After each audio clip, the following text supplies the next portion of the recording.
Well, they are getting more money than wealthy districts because they need it more. Remember, the idea is we're supposed to be able to provide by Constitution a sound basic education for all children.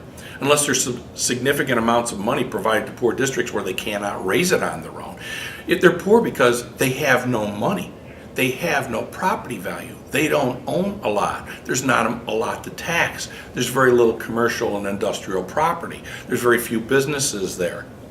They have no net worth. For instance, there are school districts in this state that have, for instance, property value capacity of over $1 million behind every one of their children that they could tax.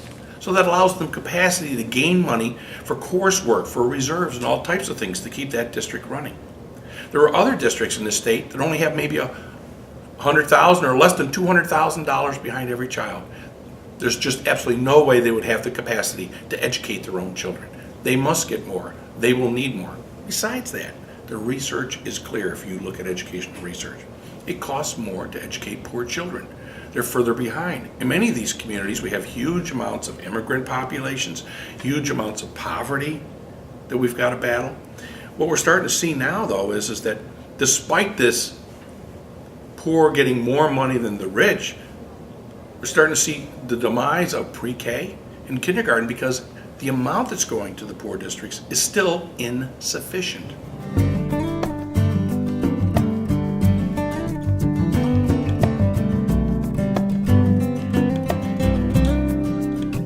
I would probably guess, considering I've been around a long time, people do make mistakes, and I think there's been mismanagement in spots, but I'll tell you something right now.